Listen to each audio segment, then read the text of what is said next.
प्रिय श्रद्धालु भक्तजनों नमस्कार। भक्तजनों, आज मैं आपको भक्त सूरदास जी और उनके श्री भगवान श्री कृष्ण जी से जुड़ा एक रोमांचित करने वाला अद्भुत प्रसंग सुनाऊंगा।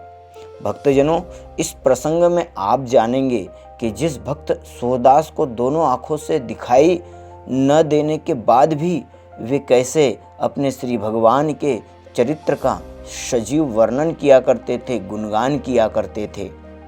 साथ ही जानेंगे कि कैसे भगवान श्री कृष्ण अपने भक्त सूरदास के इस स्वप्न वाली बात को सुनकर हैरान हो गए थे। तो भक्तजनों, आइए जानते हैं भक्त सूरदास जी और उनके भगवान श्री कृष्ण से जुड़ी यह अद्भुत रहस्यमयी कहानी। प्रिय श्रद्धालु भक्तजनों, भक्त सूरदास जी हिंदी साहित्य में भक्ति काल में श्री कृष्ण भक्ति के भक्त कवियों में अग्रणी माने जाते हैं। महाकवि सूरदास जी वात्सल्य रस के सम्राट भी माने जाते हैं। उन्होंने श्रृंगार और शांत रसों का बड़ा ही मर्म स्पर्शी वर्णन किया। उनका जन्म मथुरा आगरा मार्ग पर स्थित रुणकता नामक गांव में हुआ था। कुछ लोगों का यह भी कहना है कि सूरदास जी का जन्म सिही नामक गांव में एक निर्धन सारस्वत ब्राह्मण परिवार में हुआ था। बाद में वह आगरा और मथुरा के बीच गांव घाट पर आकर रहने लगे थे। वहाँ के एक प्राचीन आचार्य रामचंद्र शुक्ल जी के मतानुसार श्री सूरदास जी का जन्म 1540 विक्रम के सन्निकट ही हुआ, ऐसा कहा जा सकता था, और उनकी मृत्यु संवत 1620 विक्रमी के आसपास मानी जाती है। सूरदास जी के पिता रामदास गायक सूरदास जी के जन्म होने के विषय में भी मतभेद है। आगरा के समीप गांव पर उनकी रेट वल्लभाचार्य जी से हुई थी और उनके शिष्य बन गए थे। श्री वल्लभाचार्य जी ने उनको पुष्टि मार्ग में दीक्षा देकर श्री कृष्ण लीला के पद गाने का आदेश दिया था। सूरदास जी अष्टछाप कवियों में से एक माने जाते थे।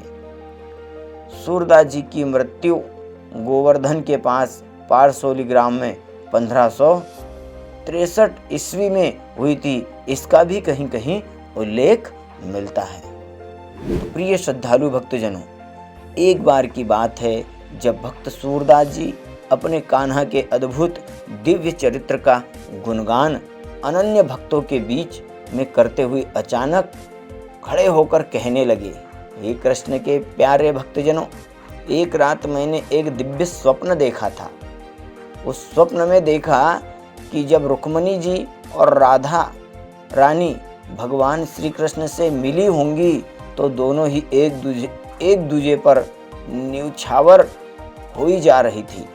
अब सोचता हूँ कि कैसा रहा होगा वह क्षण जब दोनों ठाकुरानियाँ कान्हा से मिली होंगी। भक्तजनों, दोनों ने प्रेम किया था। एक ने बालक कन्हैया से अद्वितीय प्रेम किया था और दूसरी ने राजनीतिक श्री कृष्ण से निश्चल प्रेम किया था। एक को अपनी मनमोहक बातों के जाल में फंसा लेने वाला कन्हैया मिला था और दूसरी को मिले थे सुदर्शन चक्रधारी महायोद्धा श्री कृष्ण।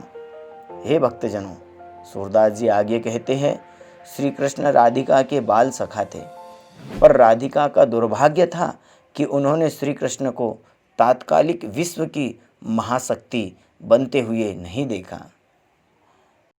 प्रिय राधा रानी को न तो महाभारत के कुचक्र जाल को सुलझाते चतुर श्री कृष्ण मिले थे और न ही दुष्ट पौंडरिक, शिशुपाल आदि दुष्टों का वध करने वाले बाहुबली श्री कृष्ण मिल पाए थे। प्रिय भक्तजनों, कथा अनुसार देवी रुक्मणी श्री कृष्ण की पत्नी तो थी, महारानी थी, पर उन्होंने श्री कृष्ण की वह लीला नहीं देखी जिसके लिए सारा विश्व श्री कृष्ण को आज भी स्मरण रखता है। उन्होंने न माखन चोर को देखा था और न ही गाय को चराने वाले चरवाहे नंदलाल को देखा था। उनके हिस्से में न बांसुरी की मधुर धुन आई थी और न माखन। कितनी अद्भुत लीला है भक्तजनों। राधिका के लिए श्री कृष्ण कन्हैया था और रुक्मणी के लिए कन्हैया ही श्री कृष्ण थे। पत्नी होने के बाद भी रुक्मणी जी को कृष्ण उतने नहीं मिले कि वे उन्हें तुम कह पाती। आपसे तुम तक की इस यात्रा को पूरा कर लेना ही प्रेम का चरम पा लेना कहा गया है।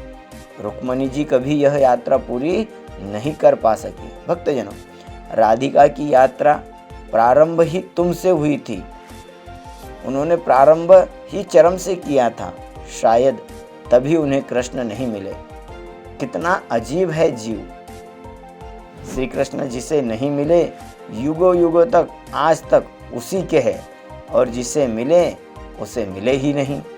भक्तजनों, आगे भक्त सूरदास जी कहते हैं, हे भक्तजनों, श्री कृष्ण को पाने का प्रयास मत कीजिए। पाने का प्रयास कीजिएगा तो श्री कृष्ण कभी नहीं मिलेंगे। बस प्रेम कर छोड़ दीजिए, जीवन भर श्री कृष्ण साथ निभाएंगे। श्री कृष्ण इस सृष्टि के सबसे अच्छे मित्र हैं। राधिका हो या सुदामा, कृष्ण ने मित्रता निभाई तो ऐसी निभाई कि इतिहास बन गया। लोग उनकी मित्रता की मिसाल देते हैं। श्री राधा रानी और रुक्मणी जी जब मिली होंगी तो रुक्मणी राधा के वस्त्रों में माखन की गंध ढूंढती रही होंगी, और राधा रानी ने रुक्मणी के आभूषणों में श्री कृष्ण का वैभव तलाशा होगा। कौन जाने मिला भी या नहीं। प्रिय भक्तजनों, सूरदास जी आगे कहते हैं, जितने चीज़ें श्री कृष्ण जी से छूटी उतनी तो किसी से नहीं छूटी होगी। भगवान श्री कृष्ण से उनकी माँ देवकी छूट गई, उनके पिता वासुदेव भी छूट गए। फिर जो नंद यशोदा माता पिता मिले थे वे भी एक दिन छूट गए।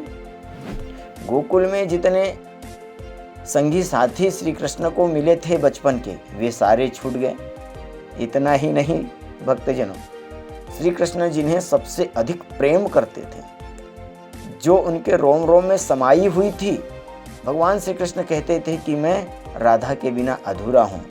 तो भक्तजनों, इतना नहीं, भगवान श्री कृष्ण से राधा रानी भी छूट गई, गोकुल छूट गया, गोकुल से मथुरा गए तो मथुरा भी छूट गया।